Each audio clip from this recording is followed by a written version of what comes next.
devotees. All glories to Sri Guru and Sri Gauranga. Om Namo Bhagavate Vasudevaya.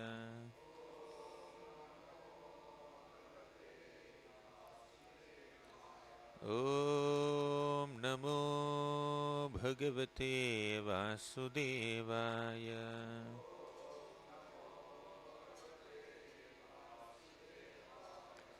Om Namo Bhagavate Vasudevaya.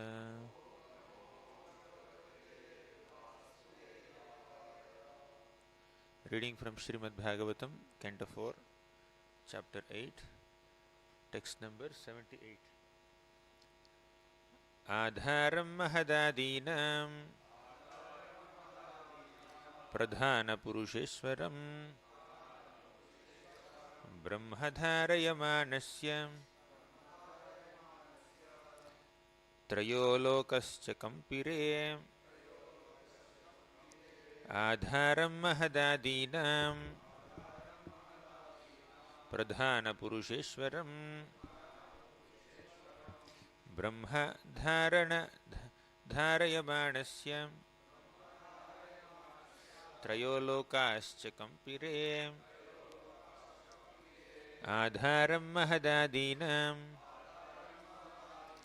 Pradhana Purusheshwaram Brahmadharayamanasya Trayolokascha Kampire.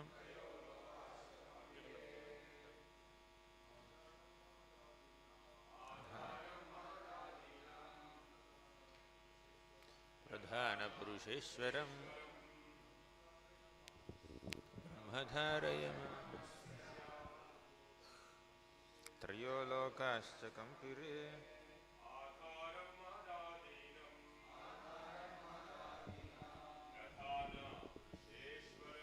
Pradhana Purusheshwaram Brahmadharayamanasya Trayo Matajis.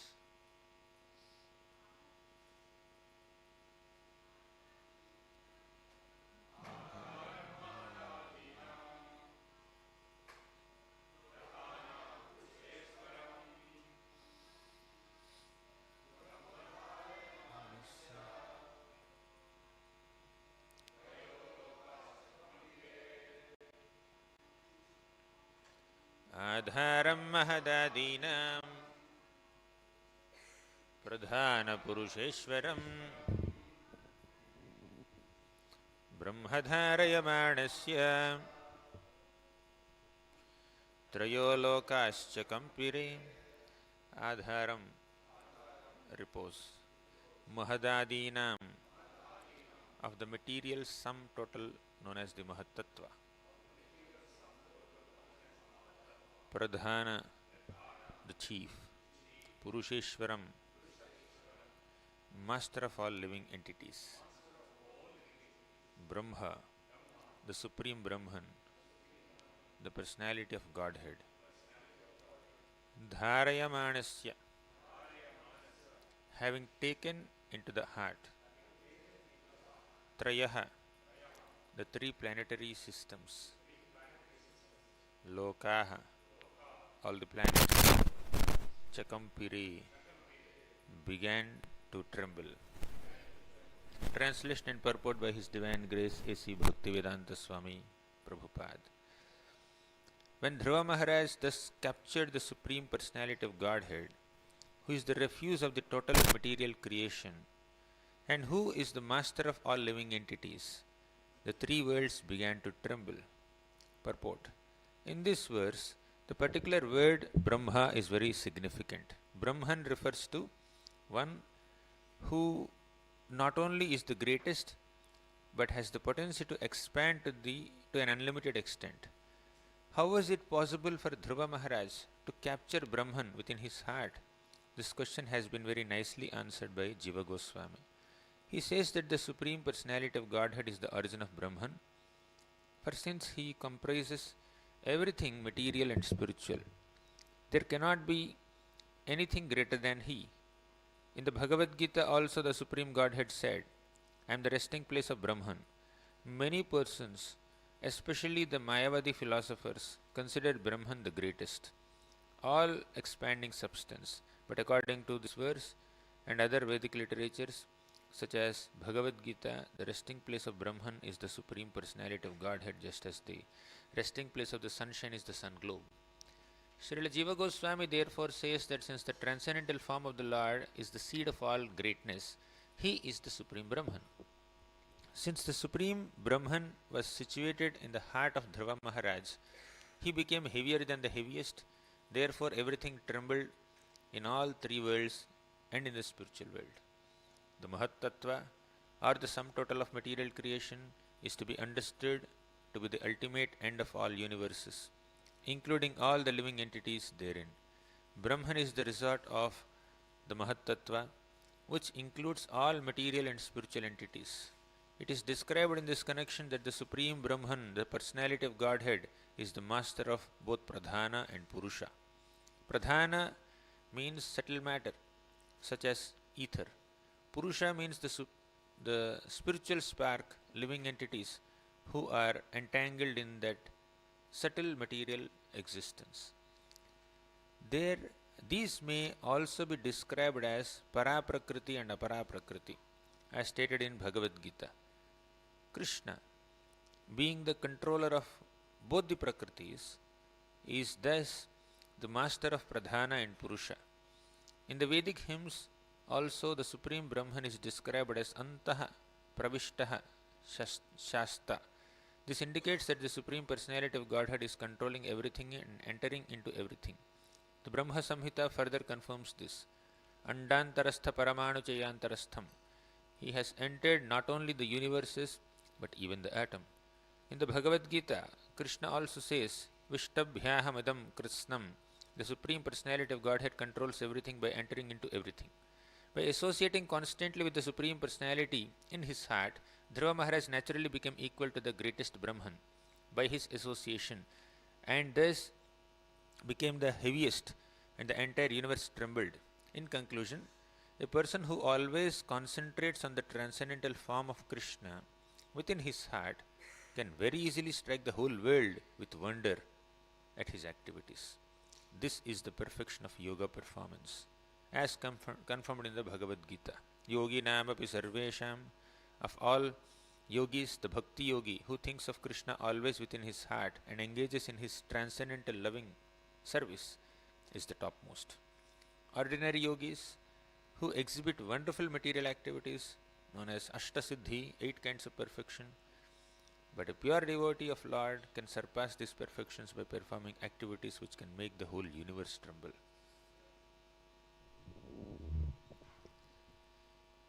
Om Ajnanatimirandhasya Gnananjanashalakaya Chakshuranmilitam Yena Tasmai Shri Gurave Namaha. Shri Chaitanya Manobhishtam Sthapitam Yena Bhutale Swayam Rupaha Kadamahiyam Dadati Swapadantikam. Vandeham Shri Guroh Shri Yutapadakamalam Shri Gurun Vaishnavamscha Shri Rupam Sagrajatam Sahagana Raghunathanvitam Tam Sajivam Sadvaitam Savadhutam Parijana Sahitam Krishna Chaitanya Devam Shri Radha Krishna Padan Sahagana Lalita Shri Vishakhanvitamscha. He Krishna Karuna Sindho Deenabandho Jagatpate Gopesha Gopika Kanta Radha Kanta Namostute. Tapta Kanchana Gaurangi Radhe Vrindavaneshwari Vrishabhano Sute Devi Pranamami Haripriye. Vancha Kalpatarubhyascha Kripa Sindhubhya Evacha Patitanam Pavanebhyo Vaishnavebhyo Namo Namaha.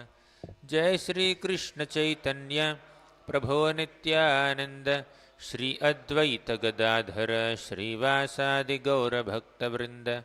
Hare Krishna Krishna Krishna Hare Hare Hare Rama Rama Rama Hare Hare.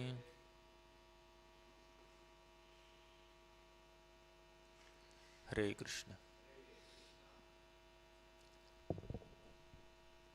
I offer my humble obeisances to all the devotees at ISKCON Sydney. Today we are discussing from the 8th chapter of the 4th canto Bhagavatam, where Maitreya Muni elaborately describes the story of little Dhruva, who was just 5-year-old at that time.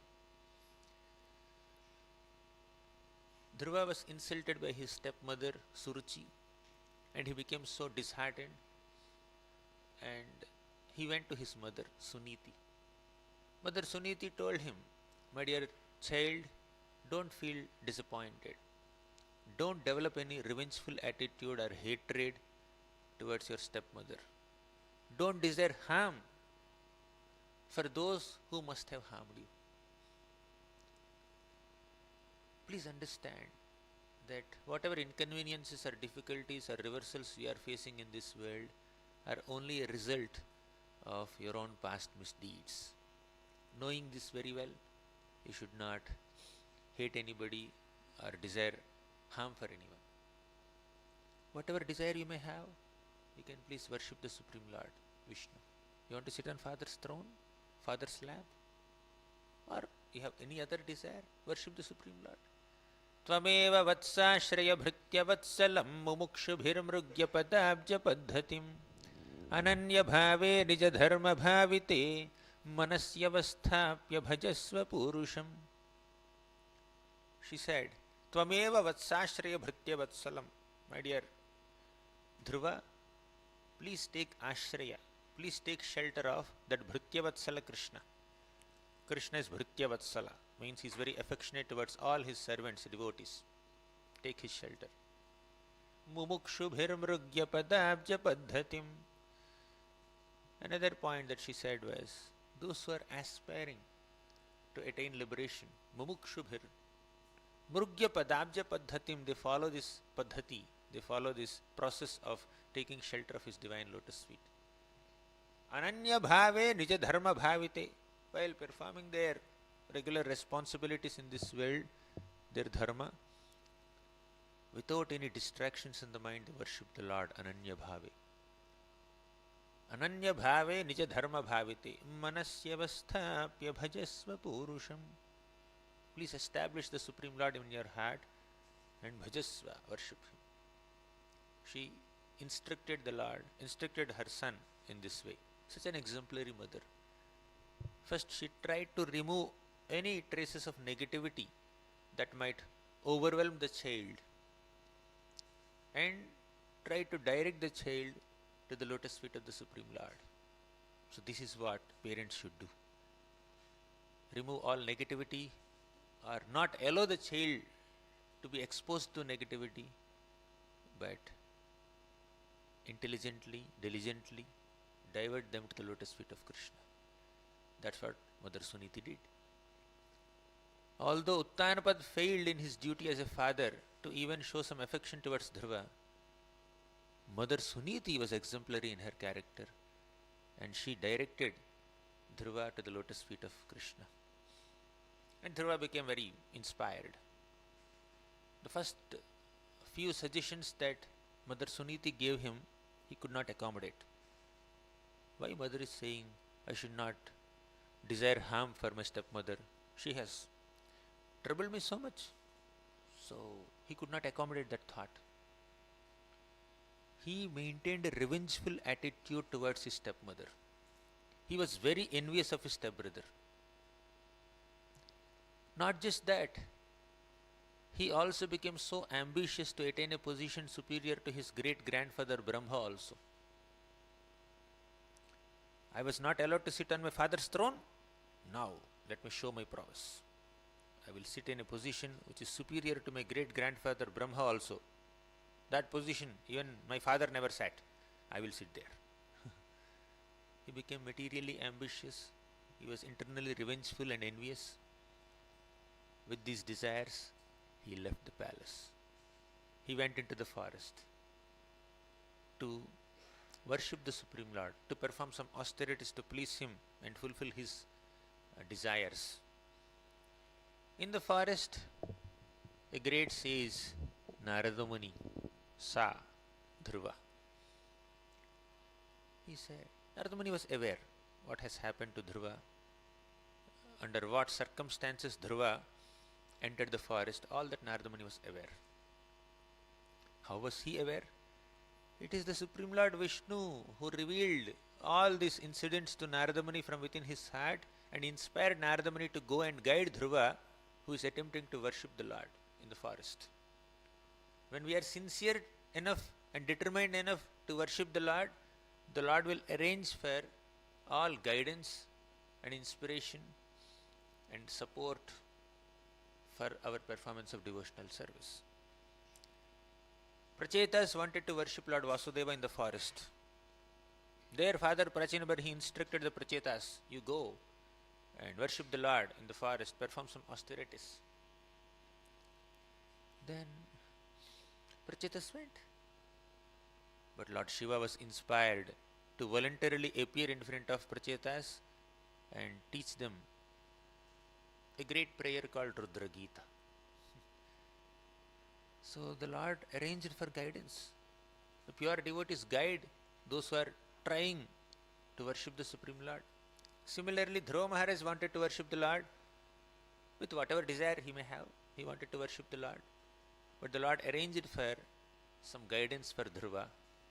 And Narada Muni voluntarily came in front of Dhruva. It's not that Dhruva was pursuing Narada Muni. Where is my Guru? I need to meet a Guru before I worship the Supreme Lord. I need a Guru who can guide me in my austerities.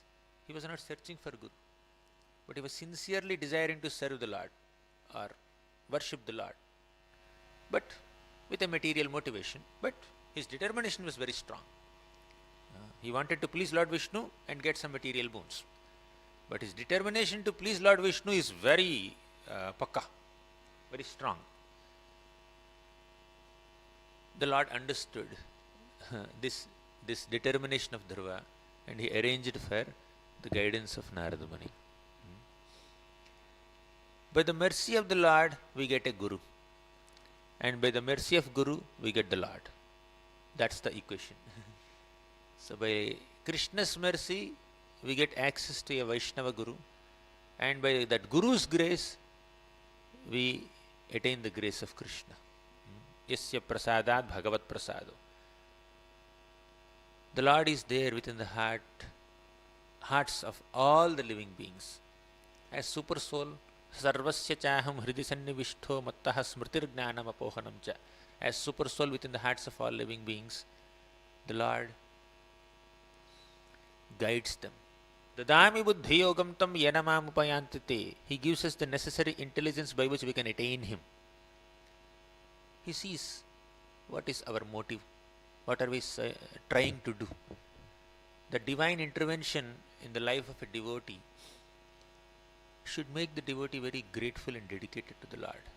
Although the devotee may be incapable of planning how to advance in spiritual life, or a devotee may not have a proper strategy or some planning or the roadmap, Google map, to reach the destination of Krishna's lotus feet. Still, the Lord is kind enough to notice the sincerity of the soul and make the necessary arrangements in his or her life to bring him ultimately to the lotus feet of the Lord.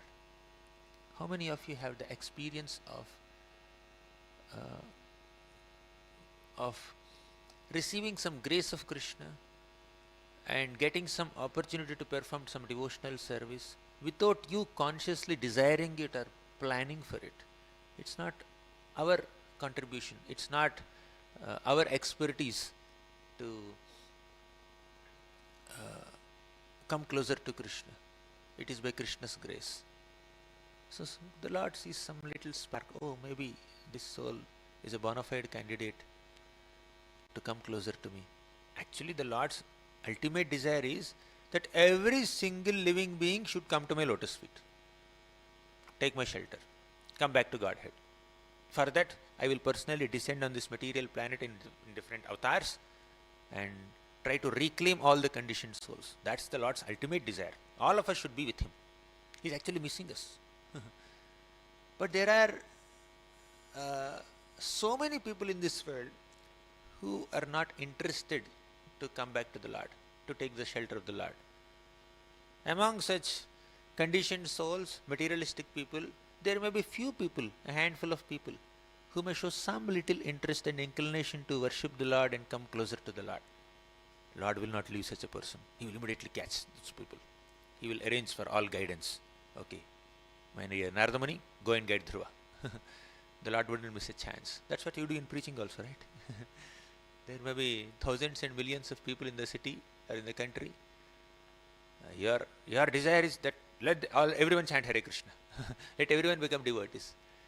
But that may not be immediately possible.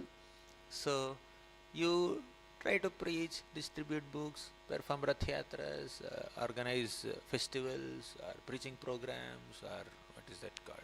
6-session courses or 10-session courses or 3-session courses, whatever it may be, Gita courses, and tap few souls, and amongst them few people may be interested, and you try to inspire them to chant Hare Krishna on a regular basis and study the scriptures and worship the Lord, and you feel happy that someone has taken to the path of devotional service. And at a much bigger scale, that's what the Lord is also desiring. He comes to this material world to inspire all of us to take to the process of Krishna consciousness. As Kunti Mata says, Bhavesmin klishyamananam avidya kama karmabhi shravana smaranarhani karishyan iti kechanam. Bhavesmin klishyamananam. So far, Mother Kunti gave several reasons for Krishna's descent. Krishna, you appear to please all the pious kings. You appear to please Devaki Mata and Vasudev. You also appear in response to Brahma's appeal. You also appear to please Yadud by appearing in his dynasty. So there are so many reasons for your descent, but one important reason for your descent is avidya kama karmabhi shravana smaranarhani karishyan iti kechana. To inspire conditioned souls to take shelter of the process of bhakti yoga. Shravana smarana arhani karishyan iti kechana. Shravana means hearing about the Lord. Smarana, remembering the Lord. Arhani means worshipping the Lord. To inspire the conditioned souls to take to Shravanam, Smaranam, Arhanam, you appear in this world. That's your ultimate purpose in relationship to the conditioned souls. Of course, the Lord has so many other reasons for His descent, but the ultimate reason for His descent is, in terms of conditioned souls situation, is He wants to reclaim all of them. He wants to inspire them to take to the path of bhakti, Shravana Kirtana. Here is one soul, one little boy, 5-year-old child. Because of circumstances, he became frustrated, he became disappointed, discouraged, because he was not allowed to sit on his father's throne or father's lap. He became very, very disheartened, and he became very ambitious in a childish way. I want to attain a great position. I was not even allowed to sit on my father's lap. I will sit in a position which my father has never seen, which my forefathers also have never seen. Who is the topmost in our dynasty? Uttanpad's father is Swayambhumanu. Swayambhumanu's father is Brahma. And I want to attain a position superior to Brahma. That's the childish ambition of this 5-year-old Dhruva. So with that ambition he came out, and Nardamani became aware. By the Lord's grace, Nardamani became aware of Dhruva's ambition, and he came to Dhruva and said, Dhruva, where are you going? What are you doing in this forest? This forest is filled with so many ferocious animals. Are you not afraid? Why did you come here? Then Dhruva said, I want to attain a position superior to the great grandfather Brahma. And to achieve this, I want to worship Lord Vishnu. I want to perform austerities in the forest, like sages did. Then Nardamani said, no, you are a small child, 5-year-old boy. You are supposed to be attached to sports, games, You should not take insults and praise so seriously. What difference do you know between honor and dishonor, respect and disrespect? No. When a child is deprived of something, child may cry. After some time, child will laugh. You give him some sweet, he'll laugh. You give him some toy, and the child becomes excited. So their emotions may not be very, very consistent, generally speaking. So you are not supposed to take the insults of your stepmother so seriously. But if you are so mature enough to understand the difference between honor and dishonor, praise and criticism, then please understand this also. You encounter praise or criticism only as a result of your own past misdeeds, as your mother told you. Better don't take it seriously, accept it and go back. And you want to worship the Supreme Lord and please Him? It's not so easy. Many great Brahmanas and sages tried. So many great Munis have done tapasya to worship the Lord, to please the Lord. But the Lord is not pleased so easily. You better go back home. When you are grown up, then you can come back and do austerities. But now you are too small, you cannot do it. But Dhruva Maharaj was very determined, quote unquote, little stubborn. Narada Muni, I cannot accept your non-spicy instructions. You are telling me, may you be peaceful, be calm, don't take the insult of your stepmother so seriously, go back home, don't attempt now, you can do it later.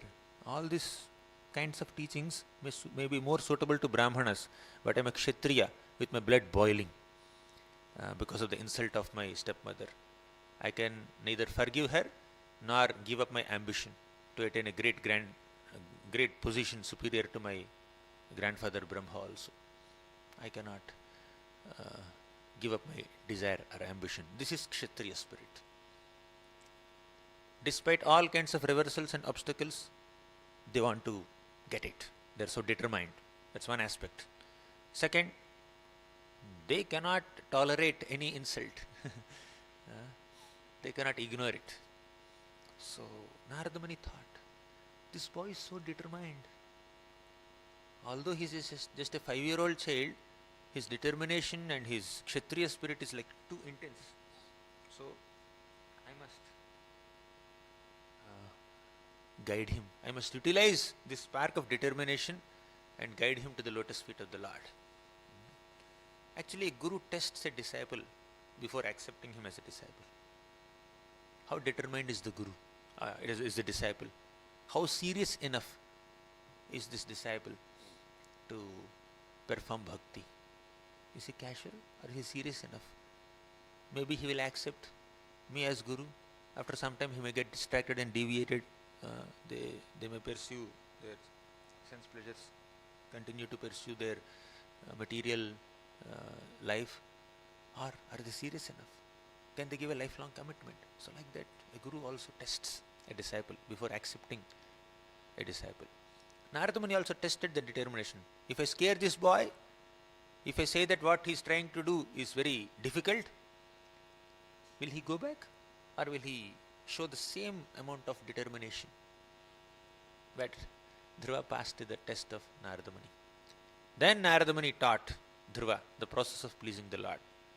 He said, Tarunam Ramaniyangam Arunoshthekshanadharam Pranatashrayanam Drimnam Sharanyam Karunaranavam. Tarunam Ramaniyangam. Tarunam, the Lord is very youthful. Ramaniyangam, the Lord has evenly formed limbs. Very beautiful body. Ramaniyangam, every limb of his body is perfectly formed. Arunoshthekshanadharam, his eyes and his lips are reddish. Pranata Ashrayanam, if you take shelter of the Lord, if you offer pranams to the Lord, Ashrayanam, he will give you shelter. Drimnam, he is transcendentally pleasing in all respects. Sharanyam, he is the worthiest object of shelter. Karunaranavam, because he is an ocean of compassion. In this way, Narada Muni described the qualities of the Lord and taught Dhruva Maharaj, you please go to Vrindavan, go to Madhuvan, On the bank of Yamuna, you start worshipping the Lord. Make a small form of the Lord with clay.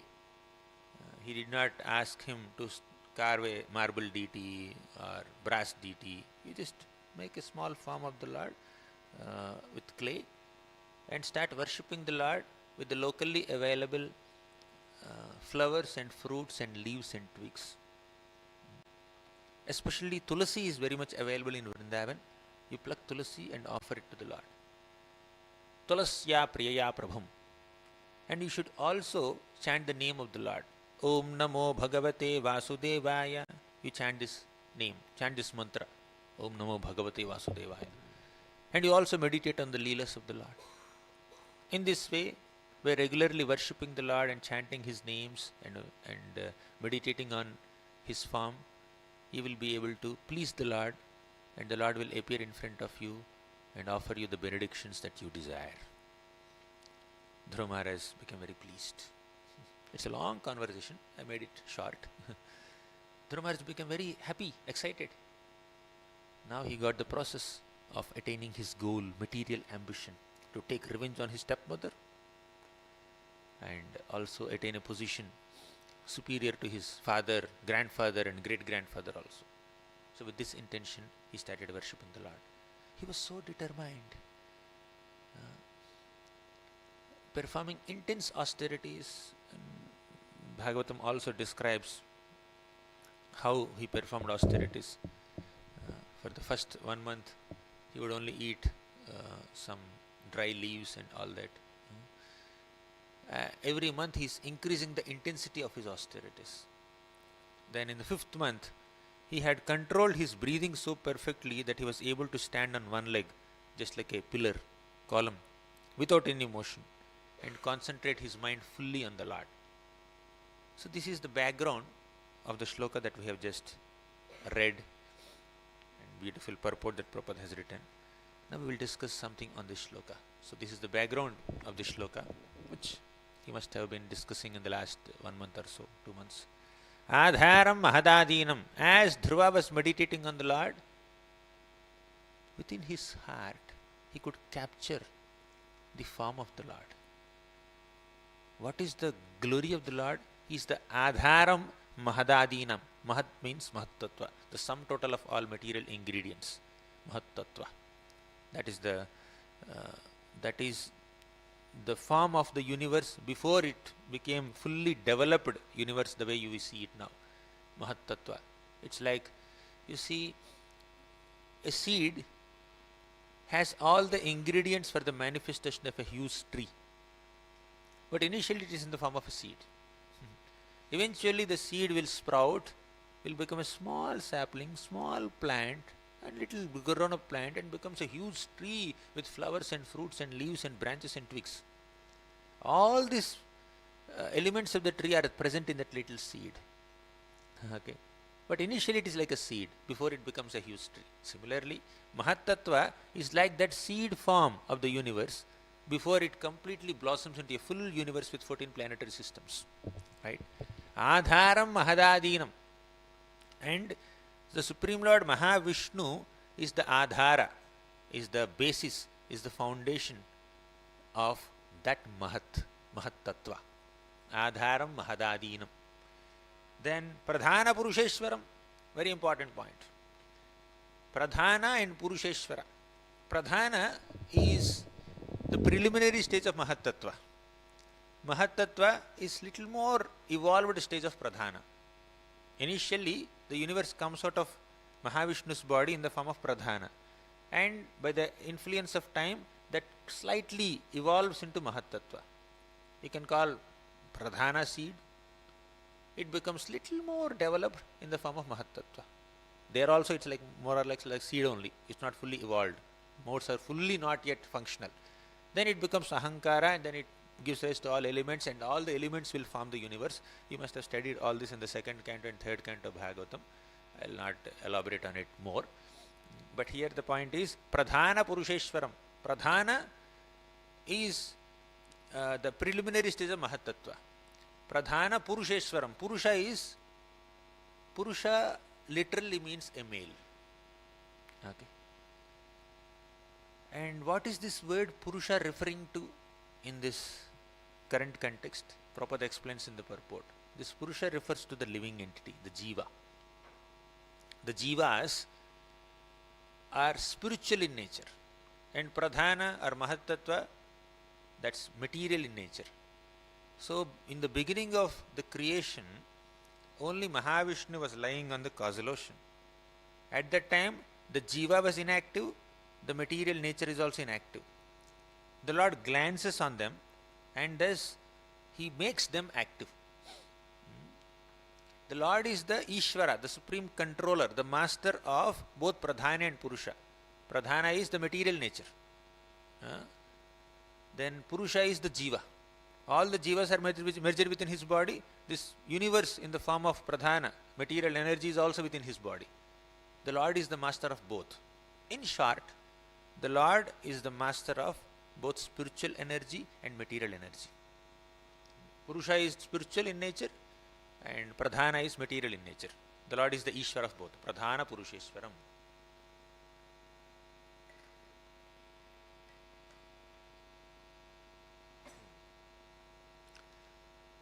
But why the Lord is, why the Jiva is called Purusha here?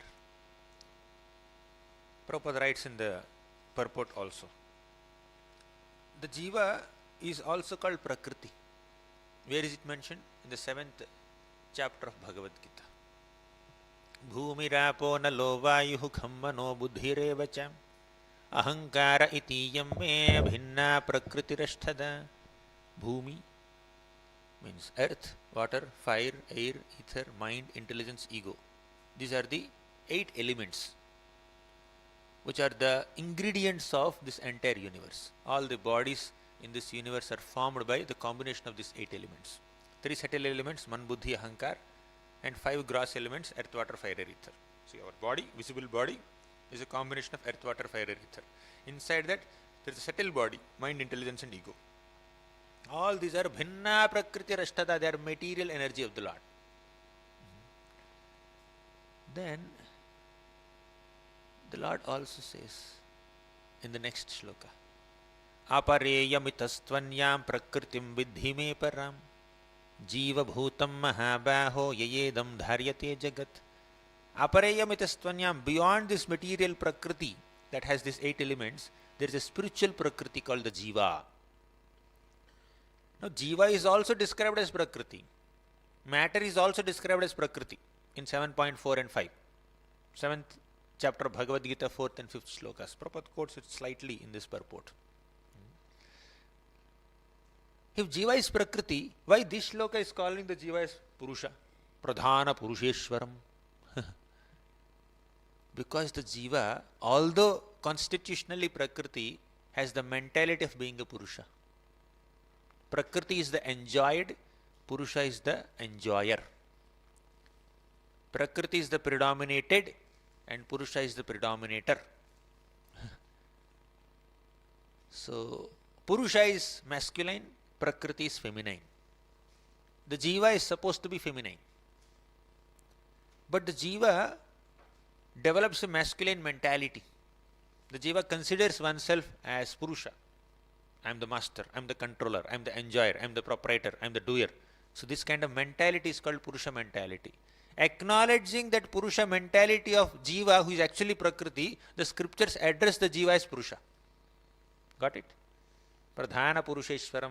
Pradhana is material energy, Purusha is the Jiva, who is spiritual energy. But actually Jiva is energy only. Jiva is not Purusha. Jiva is sometimes called as Purusha because the Jiva has Purusha mentality in this world. When you give up that Purusha mentality, Purusha Bhava, and consider yourself as a servant of Krishna, then you are in proper consciousness and Krishna is pleased to take you back to the spiritual world. But as long as we identify ourselves as Purusha, then very difficult. Right? So whether the Jiva is in the male body or female body, the mentality is like that of a male, Purusha, enjoyer. But irrespective of the external physical structure, bodily form, male or female, if the Jiva identifies oneself as servant of Krishna instead of Purusha, then the jiva is qualified to be reinstated in the eternal service of the Lord. So, Pradhana Purusheshwaram. So, we discussed 2 lines. What is the third line? Brahmadharayamanasya. Now, the Ishvara, the Supreme Lord, is the controller of both Pradhana and Purusha. And Dhruva Maharaj, by meditating on Lord Vasudeva and Lord Vishnu, he captured that Lord within his heart. The first 2 shlokas only describe the qualities of the Lord. Adharam, Mahadadinam, Pradhana Purusheshwaram. The first 2 lines are giving a description of the Lord. And the next 2 lines are saying that Dhruva Maharaj captured that Lord within his heart by meditating. He was constantly meditating. Om Namo Bhagavate Vasudevaya. He is constantly chanting. So by his devotional meditation, he could capture that Pradhana Purusheshwara within his heart. And Brahma Dharaya Manasya. Dharaya means to capture. Brahma is the Supreme Lord here. Brahma is not Lord Brahma. The word Brahma has multiple meanings. So Brahma basically means spiritual. Brahma can also refer to Lord Brahma, the creator of the universe. Brahma can also refer to the impersonal Brahman, the effulgence of the Lord. Is it getting too technical? You are able to handle? So Brahma can also refer to Parabrahman, which is the Supreme Lord. So Brahma can refer to the Jiva, a spiritual entity. Brahma can refer to anything spiritual. Brahma can refer to Lord Brahma. Brahma can refer to any Jiva. Brahma can refer to the Supreme Lord also. Brahma can also refer to the effulgence of the Lord, impersonal Brahman. We need to see the context. So Brahmadharya Manasya means the little child Dhruva has captured that Supreme Brahman, the Supreme Personality of Godhead, Krishna, within his heart. Dharaya Manasya. He was holding. Dharayati means to hold. So he was holding the Lord within his heart. Brahmadharaya Manasya. And what are the qualities of that Lord? First 2 lines say. When Dhruva could manage to capture the Lord within his heart, what happened? Last line says, Trayo lokascha kampire. Traya means 3. Loka means worlds. 3 worlds. Upper planetary systems, middle planetary system, and the lower planetary systems. All the 3 worlds, kampire, they were trembling. Because of the power of Dhruva's austerities, all the 3 worlds were trembling. This is the power of austerity. And there is a finer detail here. Interesting detail.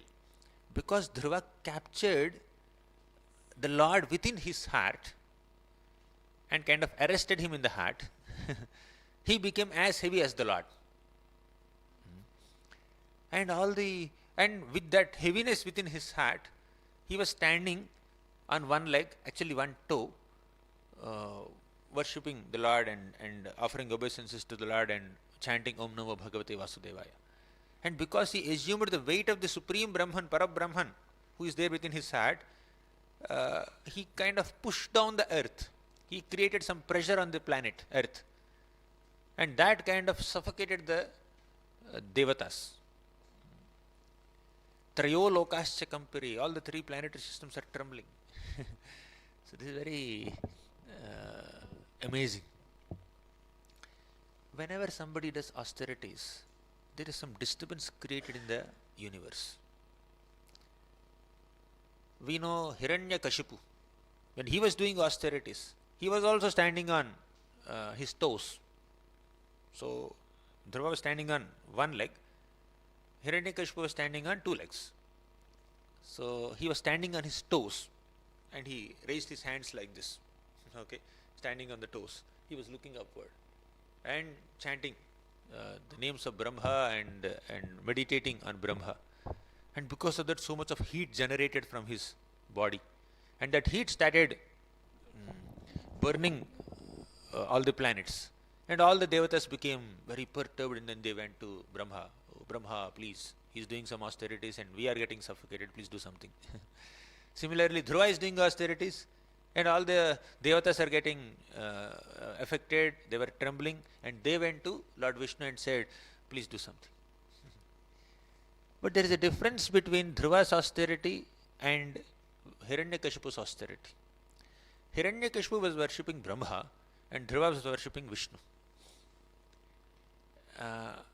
Hiranyakashipu was a demon and Dhruva was a 5-year-old boy, child. Both had material motivations, by the way. Hiranyakashipu had a material desire. What was that? To kill Vishnu, to take revenge on Vishnu, to become immortal. And Dhruva also had a material desire. Dhruva Maharaj had material desire, that is to attain a great position, privilege. But because he was worshipping Lord Vishnu, and because he had the profuse blessings of his mother who was a great Vaishnavi, because he also had great blessings of his Guru Narada Muni who was a great Vaishnava. So he got the blessings of a great Vaishnava and a great Vaishnavi in the form of his own Guru and his mother. And he was worshipping Lord Vishnu. And on top of it, he was worshipping the Lord in Vrindavan Dham, on the bank of Yamuna, in Madhuvan. It's like the Abhidaya process of Dhruva is glorious. Although his motivation is impure, his desire was material, but the process of his meditation and his worship is pure, is extremely pure. And one more thing, while doing his Abhidaya, while worshipping the Lord, Dhruva was not meditating. 1 month I did austerities, when will the Lord come? When will he make me greater than Brahma? He was not meditating. Although he began with that material desire, he was not constantly meditating on the material desire. He was absorbed in bhakti only. He had a desire. To fulfill the desire, he took the path of bhakti. He worshipped Lord Narayana under the guidance of Vaishnava Gurus. But while worshipping the Lord, he was not meditating on the material ambition. This material ambition was sidelined, and absorption in bhakti came in forefront. Because of his absorption in bhakti, he forgot his material desire completely. He became so lost in meditating on the Lord, chanting Om Namo Bhagavate Vasudevaya. That's why it is said in Bhagavatam, Akamaha sarva kamo va moksha kama udaradhihi tivrena bhakti yogena yajeta purusham param. Akama, you don't have any material desires? Worship Lord Vishnu, Gopinathji. Sarva kamo va, you have all kinds of material desires like Dhruva, still you can worship Lord Vishnu. Moksha kama, you are specifically desiring liberation, still you worship Lord Vishnu only. Tivrena bhakti yogena yajeta purushah param. So, whatever may be your background, you can worship the Lord. If there is any impurity in your motivation, in your heart, if there are any anarthas in your heart, if there are some material desires or some kind of contaminated thoughts or revengeful attitude or envy, whatever, all these were there in Dhruva's mind. All those will be eliminated by your sincere practice of bhakti. Even if you worship the Lord with kama, with desires, sarva kama, that's called sakama bhakti. Even if you do sakama bhakti, the Lord is kind enough to eliminate your sakama and retain your bhakti. Actually, sakama bhakti doesn't exist for a long time. It's only a transit phase for somebody. When he takes to bhakti with sakama tendencies, the Lord will destroy the sakama and retain only bhakti. That is how the Lord purifies even impure-hearted practitioners of bhakti yoga. This is the Lord's kindness. The Lord doesn't say, why did he come to me? To become greater than Brahma? I will not look at him. The Lord is merciful. Whatever may be his motive, he came, he did some worship of the Lord. Although the Lord is Bhavagrahi Janardana, he is more pleased with your intention more than your execution of some activity. Still, when the Lord is too bent on giving you mercy, he will ignore your intention also. He will ignore your bhava also. He will give only mercy. You see? Dhruva definitely worshipped the Lord with great determination, with great absorption, but his motive was impure. The Lord did not say, I am Bhavagrahi. His bhava is not very good. So, I will not graha, I will not accept his worship. No, whatever may be his bhava, he did my worship. And he was absorbed in worship.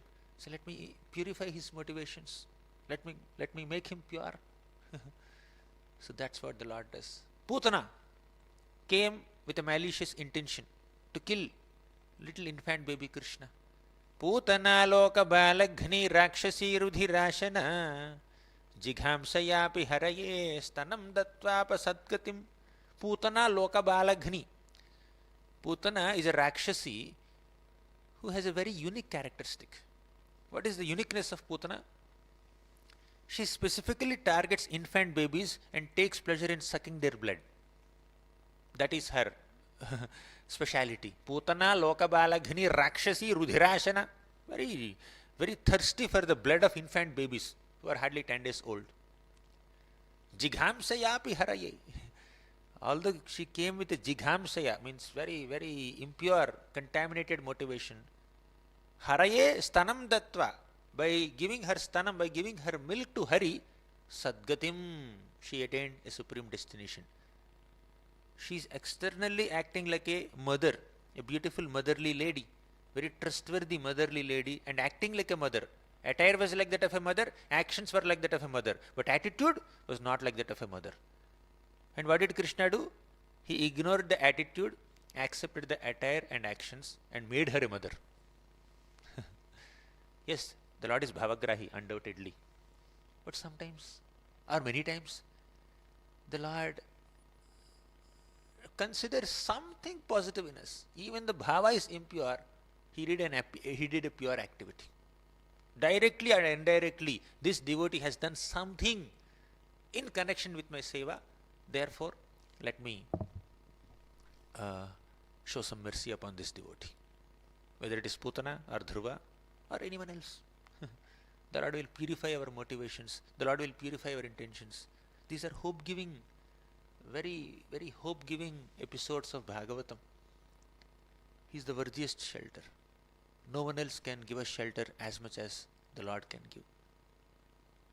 Who is Gajendra, an elephant?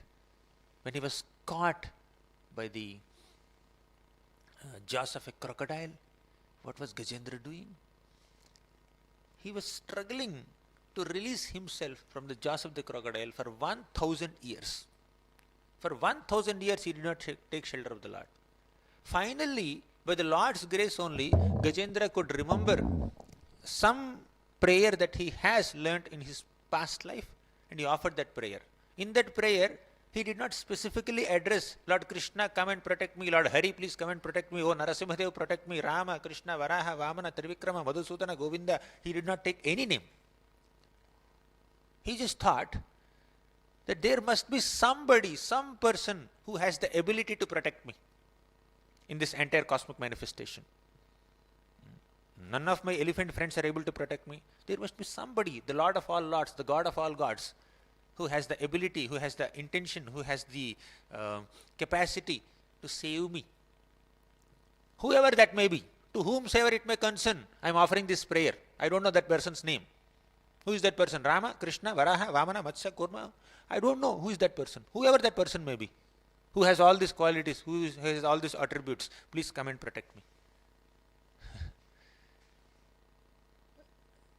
Still, the Lord noticed that although Gajendra did not specifically call me with a name, still Gajendra offered prayers to some person who has these qualities, and I am that person who has the qualities. Let me go and protect. You see, somehow or the other, the Lord wants to give us mercy. He is so merciful. Ajamil, as like Gajendra, did not take any specific name of the Lord. He only said, Madrik prapanna pashupasha vimokshanaya muktaya bhuri karunaya namolayaya swamshena sarvatanubhran manasi pratita pratyagdrishe bhagavate brihate namaste. He just said that Madrik prapanna pashupasha vimokshanaya, O Lord, whoever you may be, wherever you may be staying, you have the capability to release the bondage of people who take your shelter. Pashupasha vimokshanaya. Because muktaya, you yourself are not bound by anything. You are always liberated, ever liberated. You are never bound by anything. So you can release us from bondage. Bhuri karunaya, you are extremely compassionate, merciful. Namo alayaya, you are always aware, cognizant of our situations. So because you have capacity, you have compassion, and you have cognizance, because you have the ability, you have the intention, and you are aware of our situation, please come and protect us, please. That's what Gajendra said. And the Lord came and protected. And what did Ajamil do? He chanted the name of the Lord. Gajendra did not take any name of the Lord, but he offered prayers to the Lord, thinking that there must be some person like that. And Ajamil chanted the name of the Lord, but did not indicate the Lord. He was calling his son, Narayana, Narayana, Narayana, Narayana, Narayana. Come, these Yamadutas are taking me away. But the Lord thought, he is chanting Narayana's name. And Narayana is not that boy. Narayana is me. He said, Narayana, come. But that Narayana is the boy who is not actual Narayana. So then, who is the actual Narayana? Lord. Lord said, he is calling me only. No, he is not calling, he is calling his son. The Lord has a logic. What is his logic? Emotional logic. That boy is not Narayana, right? I am Narayana. When he sees Narayana, I should go. Okay. So somehow or the other, directly or indirectly, the Lord finds some reason to show mercy upon us. That's why Kulashekar Alvar says, He martya paramam hitam shrunutavo vakshyami sankshepata samsararnavamapa durmi bahulam samyak pravishya sthita नानाज्ञानमपास्य चेतसि नमो नारायणायेत्यमुं मन्त्रं सप्रणवं प्रणामसहितं प्रावर्तयेध्वं मुहुः. हे मर्त्याः परमं हितं शृणुतवो. O mortal being, मर्त्याः परमं हितं शृणुतवो. Here, a great advice that I am going to give you. Vakshyami sankshepatah. I will speak it concisely, don't worry. You don't have to spend so much time. I'll keep it short. Please understand your situation as someone who is being tossed by the waves of this material ocean. And what are you supposed to do to come out of this material ocean? Nana jnanamapasya chetasi namo narayanayetyamum. Give up all your concocted ideas to come out of this material ocean and just accept my advice. What is that? Narayana. Chant the name Narayana, Narayana, Narayana, Narayana. Mantram sa pranavam pranama sahitam pravartayedhvam muhu. Chant this Narayana mantra. Offer pranams to the Lord.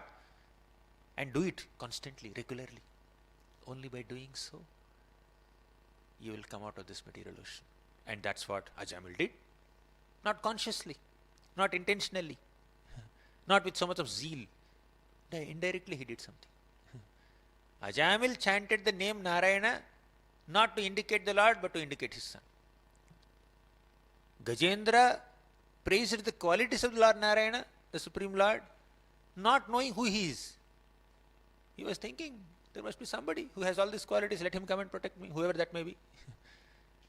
And Putana gave her milk to Krishna not to serve him like a mother, but actually kill him.